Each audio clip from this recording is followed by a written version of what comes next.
7:41 de la mañana, hora del este aquí en los Estados Unidos, 8:41 hora de Venezuela. Se siguen registrando detenciones arbitrarias en Venezuela. Hoy está con nosotros para hablar sobre este tema Marta Tineo. Ella es presidenta de la ONG Justicia, Encuentro y Perdón. Marta, gracias por tu tiempo, bienvenida. Gracias a ti por la entrevista. ¿Qué balance tienen, Marta, de las detenciones en lo que va de este año 2025? Sí, lo hemos visto, ha habido un agravamiento desde el pasado 28 de julio en Venezuela en cuanto a la ejecución del crimen de persecución, detenciones arbitrarias, desapariciones forzadas. Solamente en el transcurso de este mes de enero hemos registrado poco más de 70 detenciones por razones políticas en Venezuela. Nuestros registros dan cuenta de más de 1.700 personas detenidas hoy día en Venezuela por razones políticas, es decir, estos son unos números sin precedentes, si bien es cierto, a partir del 28 de julio oficialmente se anunció la detención de 2.229 personas en el contexto de manifestaciones postelectorales y a ese número había que sumar las más de 300 que para ese momento estaban detenidas, es decir, llegamos a tener un registro de más de 2.500 personas detenidas por razones políticas y posterior a eso se anunció la excarcelación de más de 1.500 personas, vale decir, excarcelaciones que nosotros no hemos podido verificar en el 100%, pero bueno, fueron anuncios oficiales. Lo cierto es que en esa medida en la que iban siendo excarceladas algunas personas, han sido detenidas otras, ¿no? Entonces nos mantenemos en más de 1.600, 1.700 personas detenidas por razones políticas. Normalmente cuando se dan estas excarcelaciones, no se debería notificar quiénes son por nombre, cédula, las personas que fueron excarceladas.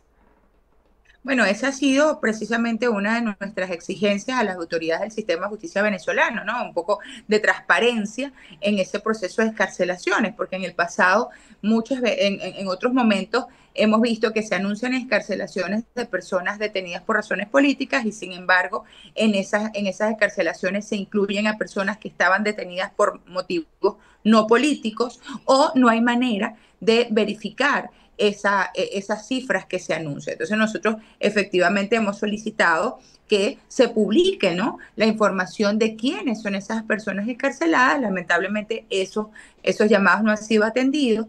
Las organizaciones de la sociedad civil con muchísimo esfuerzo intentamos verificar esa información, pero vale decir que en algunos casos las personas han sido, o en la mayoría de los casos las personas han sido, entre otras, se les ha prohibido dar declaraciones públicas respecto a sus casos. Y hay quienes no solamente no han dado las declaraciones públicas, que eso se puede entender porque es una orden Claro. judicial, sino que se silencian totalmente ante el temor, ante la amenaza de que la medida cautelar sea revocada. Entonces, digamos, hay un número allí, hay una lista muy grande de personas con las que no hemos logrado establecer la verificación de la excarcelación. Por eso hablo de aproximados de alrededor de 1.500 personas detenidas actualmente, 1.500, 1.600, porque nos mantenemos en esa verificación. Pero cierto es decir que hemos verificado un número importantísimo de detenciones en lo que va de este año 2025. Ahora, Marta, para Nuevas esas personas, detenciones, quiero decir. claro, que han sido excarceladas bajo el anonimato, ¿pueden compartir testimonios de lo que vivieron estando privados de libertad?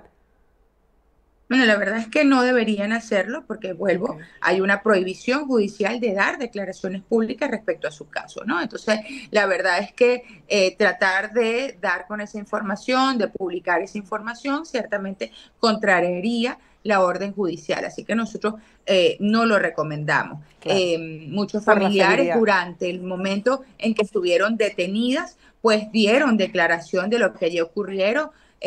Tenemos pues un número importante de denuncias, de declaraciones de tratos crueles, inhumanos, degradantes, de casos lamentables de tortura, incluso de violencia sexual. Es decir, nosotros hemos logrado documentar muchísimos casos de estas personas que fueron privadas de libertad en su momento, pero la verdad es que dar declaraciones públicas No, claro, es contrariaría la orden entendible. judicial y de ninguna manera queremos exponer a estas personas. Vale decir acá también, Marjorie, estas personas se mantienen judicializadas Ujú. sin derecho a la defensa, porque recordemos, a todas se les ha negado designar abogados de confianza. Estas personas fueron excarceladas con medidas cautelares sustitutivas a la privativa de libertad, en muchos casos régimen de presentación al tribunal, prohibición de dar declaraciones públicas, prohibición Sí. de salida del país, están enfrentando procesos judiciales sin poderse defender y lamentablemente con un riesgo enorme de que transcurridos esos procesos judiciales, algunas de ellas sean efectivamente condenadas por los delitos por los que han sido acusadas. Claro, por eso siempre reiteramos a la audiencia que es importante esa diferencia entre liberados y excarcelados, ¿no? Pero Así es. entendemos que ustedes llevan ese registro, aunque es totalmente lógico que no den declaraciones públicas. Vamos a hablar un poco acerca del perfil que ustedes han encontrado en estos testimonios. ¿Cuántas, por ejemplo, en líneas generales, mujeres, hombres, niños, personas con discapacidad permanecen hoy detenidas? Sí, tenemos un registro de más de 200 mujeres presas por razones Okay. políticas en Venezuela, lo cual tampoco de esto había precedentes antes del 28 de julio, lamentablemente. Llegamos a tener el registro de más de 150 adolescentes detenidos en el contexto postelectoral. Lamentablemente, al día de hoy hay más de 82 personas con enfermedades muy graves privadas de libertad en Venezuela, y cuando hablo de enfermedades muy graves estoy hablando de personas que padecen cáncer, enfermedades cardíacas, enfermedades estomacales, que no están lamentablemente recibiendo la asistencia médica que requieren. Tenemos casos incluso de desaparición forzada, tal es la situación del defensor Carlos Correa, quien a esta hora, cuando converso contigo, todavía no hay información oficial de su paradero. Su esposa ha denunciado con muchísima angustia que Carlos padece una serie de patologías muy graves que depende de una medicación permanente, y a esta hora no sabemos del paradero de Carlos Correa, y en tanto nos preocupa enormemente su situación de salud. Pero además de Carlos está, por ejemplo, Rocío San Miguel, quien espera una intervención médica en virtud de una fractura que sufrió en prisión, y así casos de personas que han sufrido incluso infarto, accidentes cerebrovasculares, y sus familias no han podido ofrecerles la atención que requieren y ellos no están recibiendo la atención médica. Es decir, estamos hablando de una situación muy complicada. La mayoría de los presos políticos son hombres, ciertamente, más de 1.400 hombres, más de 200 mujeres.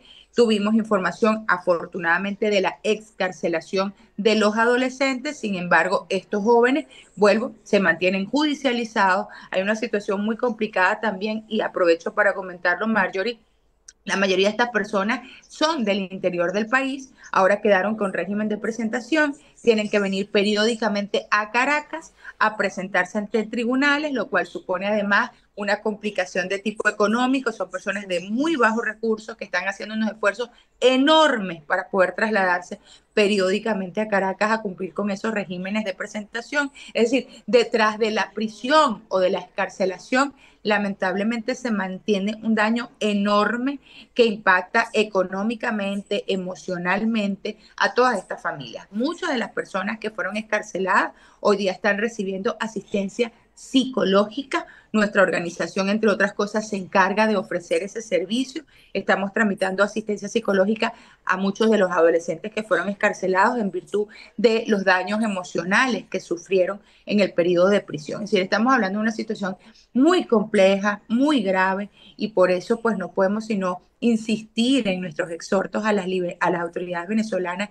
de que estas personas sean finalmente, todos los presos políticos sean liberados, que cese la persecución por razones políticas en Venezuela, y de que estas personas que no están teniendo ningún tipo de derecho a la defensa puedan al menos tenerlo para enfrentar esos procesos judiciales en mejores condiciones. Ahora, ¿qué pasaría, Marta, si una persona incumple con este régimen de presentación porque vive al occidente o al oriente del país y no cuenta con los recursos para poder trasladarse periódicamente?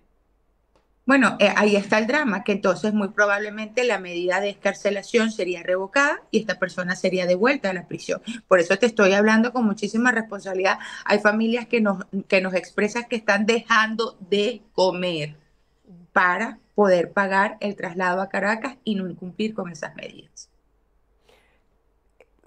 No, no me gustaría especular, pero normalmente cuando se da una orden de excarcelación, ¿a qué se debe? ¿Cuáles pueden ser las causas para que una autoridad determine que esa persona debe estar en libertad?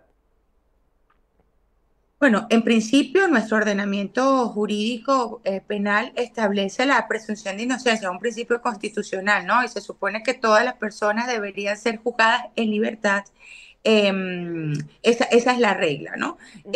Vimos que lamentablemente ese principio de presunción de inocencia se violentó durante todo este periodo. Todas las personas fueron detenidas en la gran mayoría de forma arbitraria, es decir, no mediaba una investigación previa que ordenara su captura, tampoco fueron detenidas cometiendo delitos flagrantes, y creo que una muestra de que eso fue así es que luego se tomó la decisión política, porque fue anunciada por el presidente de la República, Nicolás Maduro, por el fiscal general de la República, de revisar esos casos, considerando que en muchos se habría podido cometer excesos. Estas fueron declaraciones públicas de las autoridades y en virtud de esos anuncios empezaron a revisarse estas causas y vimos que las mismas autoridades luego anunciaron la excarcelación de hasta 1.500 personas. Es decir, pareciera que así como la decisión de detenerlas, la decisión de escarcelarlas, lamentablemente es una decisión política, es decir, a criterio de las autoridades, porque efectivamente, desde el punto de vista puramente legal, primero, nunca debieron estar detenidas. Y tanto ello se demuestra que luego fueron escarceladas.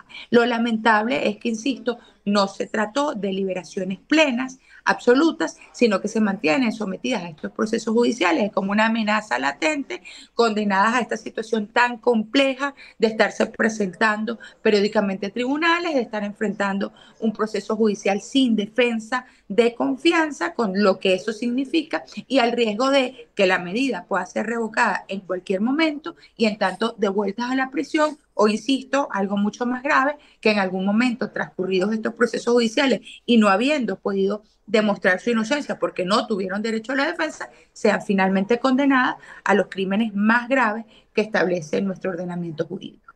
Gracias por explicarlo porque nos permite entender desde el punto de vista legal qué puede haber detrás de esta orden de presentación una vez que son excarcelados. Quisiera que habláramos ahora acerca del patrón de las desapariciones forzosas este año. Muchas personas aseguran que ya ni siquiera se puede identificar cuál fue el cuerpo de seguridad que se llevó a sus seres queridos porque ahora la modalidad es que se visten de negro y están encapuchados. Quisiera que nos hablaras sobre si la ONG que representas ha recibido este tipo de denuncias. Sí, lamentablemente. Y no es novedoso. No es novedoso, hemos visto un agravamiento de la crisis, pero esto es algo que hemos documentado a lo largo quizás de la última década. Por lo general, las detenciones por razones políticas comienzan con una detención arbitraria, insisto, porque no había una investigación previa y una orden de captura de esta persona, o no se detuvieron a estas personas en la comisión de un delito, ¿no? En medio de la comisión de un delito. Entonces, la mayoría de las detenciones por razones políticas empiezan con una detención arbitraria seguida con una desaparición forzada de corta o larga duración.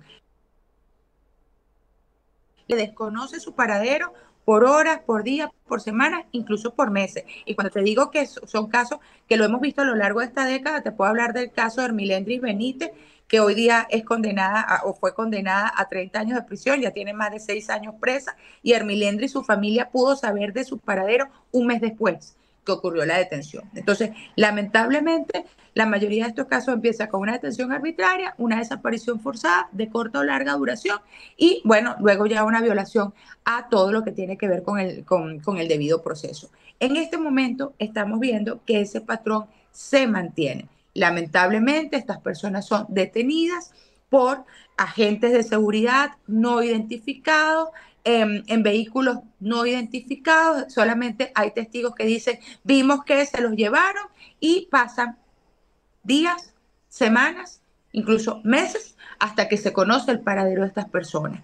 Hay que insistir en que el crimen de desaparición forzada es uno de los crímenes más graves que se pueden cometer contra los derechos humanos, porque no solamente se deja en desamparo a esa persona, sin posibilidad de defenderse a través de los recursos judiciales que existen para ellos, sino que se genera un terrible daño a su entorno familiar, a sus amigos y a la sociedad civil en general, porque da cuenta de esa situación de absoluta indefensión ante la arbitrariedad. Es un delito sumamente grave que causa un daño, no solamente a la víctima directa, sino a todo el entorno. Y cuando hablo de todo el entorno, hablo de familia, hablo de amigos, hablo de colegas, hablo de la sociedad en general.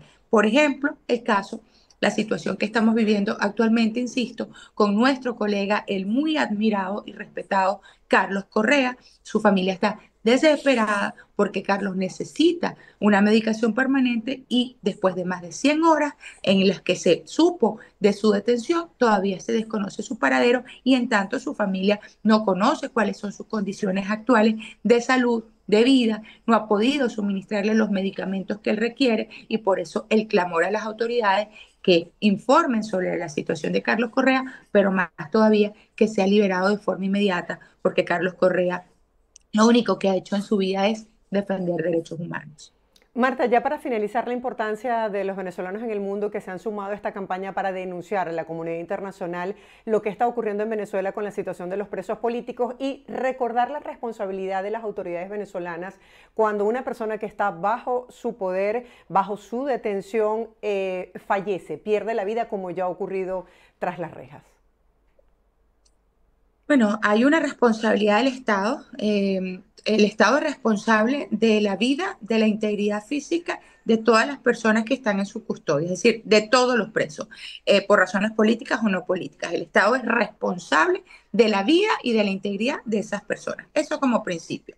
Pero cuando se trata de un patrón sistemático o generalizado de ataque contra grupos de la sociedad civil, como lamentablemente es lo que hemos vivido en Venezuela, y tanto ello es así, que hay una investigación en curso ante la Fiscalía de la Corte Penal Internacional por la presunta comisión de crímenes de lesa humanidad, y hablamos de crímenes de lesa humanidad, vuelvo, porque no son hechos aislados o inconexos, no fue una persona que fue atacada por un funcionario del Estado y se violaron sus derechos humanos, sino que vemos un patrón, una sistematicidad, una generalidad. En ese supuesto estamos hablando de crímenes de lesa humanidad y entonces no solamente se habla de la responsabilidad del Estado, sino de la responsabilidad penal internacional de quienes sean responsables en el diseño y en la ejecución de ese patrón de ataque contra esos grupos de la sociedad civil. Y es por eso que en este momento, insisto, la Fiscalía de la Corte Penal Internacional avanza en una investigación por la presunta comisión de crímenes de lesa humanidad en Venezuela, en las que estaría investigando a personas, es decir, a directamente responsables en la ejecución de ese patrón de ataque contra esos grupos. Marta, gracias por esta entrevista para ponernos en el relieve y en la actualización de cómo van estos casos. Buen día para ti, seguiremos en contacto. Gracias, feliz día. Feliz día. Era la abogada Marta Tineo, ella es presidenta de esta ONG Justicia, Encuentro y Perdón. Hacemos hasta ahora una breve pausa comercial, quédese con nosotros, conectados con la señal de BPI TV. Al regreso, mucha más información, no se aparte.